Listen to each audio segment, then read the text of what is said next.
दोस्तों नमस्कार। मैं डॉक्टर सुबोध सिंह भंडारी आज फिर से आपके सम्मुख राजनीति विज्ञान की वेस्टर्न पॉलिटिकल थॉट का एक नया टॉपिक उठा के लाया हूं, जिसका नाम है प्लेटो का न्याय सिद्धांत, जो कि अत्यंत महत्वपूर्ण विषय है, अत्यंत महत्वपूर्ण टॉपिक है। ये आपके BA second same, MA, net, PCS तक में पूछा जाता है। दोस्तों आज हम पढ़ेंगे प्लेटो का न्याय सिद्धांत। लेकिन दोस्तों प्लेटो के न्याय सिद्धांत को पढ़ने से पहले हम जानने का प्रयास करेंगे कि प्लेटो से पूर्व प्रचलित न्याय सिद्धांत कौन कौन से थे और प्लेटो ने किन प्रकार से उनका अध्ययन किया और खंडन किया।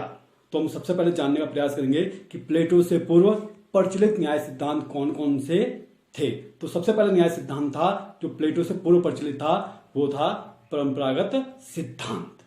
कौन सा सिद्धांत था? परंपरागत सिद्धांत। परंपरागत सिद्धांत के जो प्रवर्तक थे वो थे सैफिलास और उनका पुत्र पॉलीमार्क्स। सैफिलास और उनका पुत्र पॉलीमार्क्स। अगर हम सैफिलास की बात करें तो सैफिलास का कहना था सत्य बोलना और ऋण चुकाना न्याय है। सैफिलास के अनुसार न्याय क्या था? सत्य बोलना और ऋण चुकाना क्या है? न्याय है। लेकिन प्लेटो इसका अध्ययन करता है।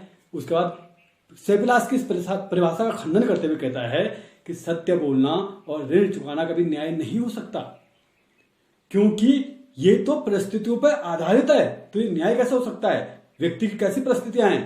कई बार हमने देखा है कि हमें परिस्थितिवश झूठ बोलना पड़ता है, इसका मतलब हम न्याय नहीं कर रहे हैं। ऋण चुकाना, अगर परिस्थिति ठीक है, व्यक्ति के पास पैसा है, धन है, अगर वो ऋण नहीं चुका रहा है तब तो हम कहेंगे कि अन्याय कर रहा है। लेकिन परिस्थिति ऐसा आ गई, उसने बैंक से लोन लिया या किसी व्यक्ति से उधार लिया और उसका वो पैसा डूब गया, तो कहां से वो चुकाएगा? तो ये तो परिस्थितियां हैं।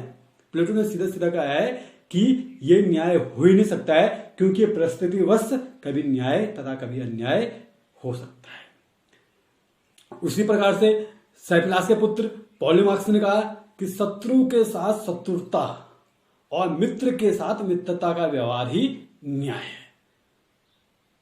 पॉलीमार्क्स कहते हैं कि शत्रु के साथ शत्रुता और मित्र के साथ मित्रता का व्यवहार ही न्याय है। लेकिन प्लेटो पॉलीमार्क्स की इस धारणा का भी खंडन करते हुए कहते हैं कि शत्रु के साथ शत्रुता का और मित्र के साथ मित्रता का व्यवहार करना न्याय कैसे हो सकता है? ये तो एक व्यक्तिगत दृष्टिकोण है। ये कैसा दृष्टिकोण है? एक व्यक्तिगत दृष्टिकोण है न्याय, जबकि एक सामाजिक विचार है। वो तो मेरा व्यक्तिगत फैसला है, मेरी पर्सनल लाइफ है। मैं मित्र के साथ मित्र रहूं, शत्रु के साथ शत्रु रहूं, ये न्याय कैसा हो सकता है? क्योंकि क्या है, पर्सनल मैटर आप लोगों का। लेकिन न्याय की अगर हम बात करें, न्याय क्या है? एक सामाजिक विचार है। दूसरी जो धारणा थी प्लेटो के समय में प्रचलित जो थी न्याय की, वो थी उग्रवादी सिद्धांत। दूसरा जो सिद्धांत था सबसे महत्वपूर्ण, वो था उग्रवादी सिद्धांत। अगर हम उग्रवादी सिद्धांत की बात करें तो उग्रवादी सिद्धांत के जो प्रवर्तक थे वो थे थ्रेसीमेकस। और थ्रेसीमेकस ने एक शब्द कहा था, शक्ति ही न्याय है। थ्रेसीमेकस के अनुसार शक्ति ही न्याय है। अगर हम बात करें थ्रेसीमेकस के अनुसार तो उसने कहा शक्तिशाली का हित ही न्याय है। तो कहीं ना कहीं बात हुई शक्तिशाली की। न्याय के बारे में दो दृष्टिकोण कहता हो। एक तो कहता है कि शक्ति ही सत्य है, और दूसरा कहता है शक्तिशाली का हित साधन ही न्याय है।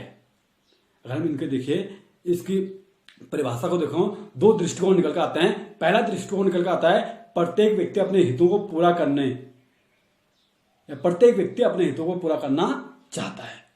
प्रत्येक व्यक्ति क्या चाहता है? अपने हितों को पूरा करना चाहता है। और जरूरी नहीं कि केवल इसमें शक्तिशाली व्यक्ति सफल हो, जरूरी नहीं है हित साधने में केवल कौन से व्यक्ति सफल हो, शक्तिशाली व्यक्ति ही सफल हो। अगर हम दूसरा दृष्टिकोण देखें तो दूसरे दृष्टिकोण के अनुसार शासक के अतिरिक्त, किसके अतिरिक्त? शासक के अतिरिक्त सभी व्यक्तियों के लिए न्याय का दूसरा अर्थ हित करना है।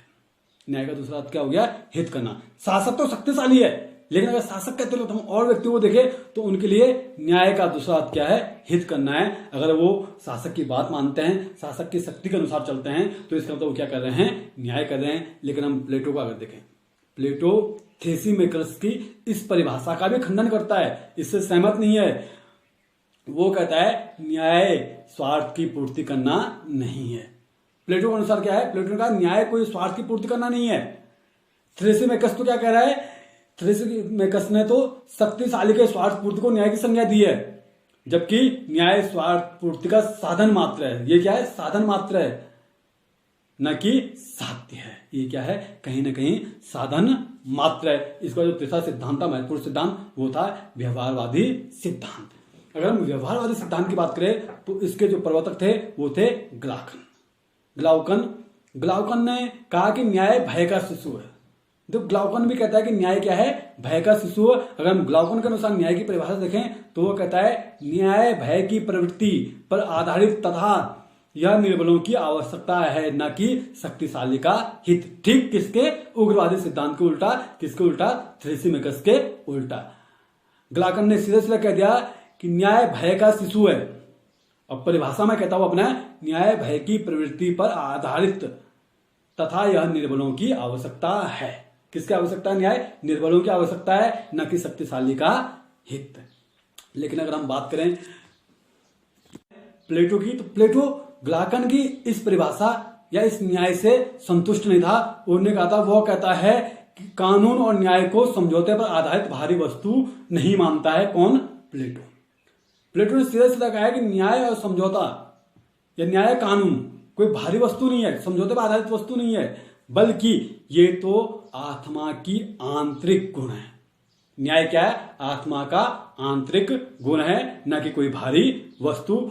न्याय का गुण स्थायी रूप से व्यक्ति की आत्मा में निवास करता है। प्लेटो के अनुसार न्याय का गुण स्थायी रूप से व्यक्ति की आत्मा में निवास करता है, और न्याय का पालन भय अथवा शक्ति के कारण नहीं। न्याय का पालन भय अथवा शक्ति के कारण नहीं, बल्कि स्वाभाविक रूप से होता है। तो ये तो हमने पढ़ा प्लेटो से पूर्व प्रचलित न्याय की अवधारणाएं और प्लेटो द्वारा इनका खंडन। अब प्लेटो किस प्रकार से अपने न्याय की अवधारणा हमारे सम्मुख रखता है? तो प्लेटो जब न्याय की बात करता है तो कहीं ना कहीं प्लेटो न्याय सिद्धांत देने से पहले एक चीज का उल्लेख करता है। वो कहता है कि मनुष्य आत्मा के 3 गुण होते हैं। मनुष्य आत्मा के क्या होते हैं?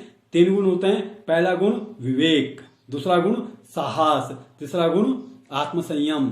और इन गुणों के आधार पर कहीं ना कहीं प्लेटो ने वर्ग बांटे हैं। कैसे? विवेकशील व्यक्ति का कार्य है शासन करना, शासक राजा। विवेकशील व्यक्ति, साहसी व्यक्ति सैनिक, आत्मसंयमी व्यक्ति मजदूर। हमारे पास 3 वर्ग हैं, शासक वर्ग, सैनिक वर्ग और मजदूर वर्ग। किसका आधार पर? कहीं ना कहीं मनुष्य गुण जो हैं या आत्मा के जो गुण हैं 3, उनके आधार पर उसने 3 वर्ग बांटे हैं। पहला वर्ग शासक, जिसका गुण है विवेक। दूसरा वर्ग सैनिक, जिसका गुण है साहस।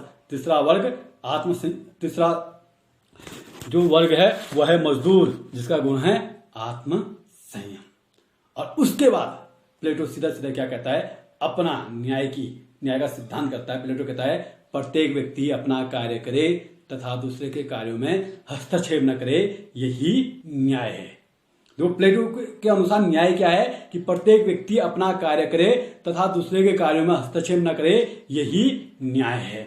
कहीं ना कहीं प्लेटो ने सबसे पहले मनुष्य आत्मा के 3 गुण बताए, 3 गुणों के आधार पर 3 वर्ग बताए, और उन वर्गों को गुणों के आधार पर कार्य बांट दिया। और उसके बाद क्या कहता है वो कि प्रत्येक व्यक्ति अपना कार्य करे, वह दूसरे कार्यों में हस्तक्षेप ना करे। अर्थात जिस व्यक्ति का जो गुण है उसके अनुसार वो क्या करे? अपना कार्य करे, न कि दूसरे के कार्यों में हस्तक्षेप करे। ये क्या है? कहीं ना कहीं न्याय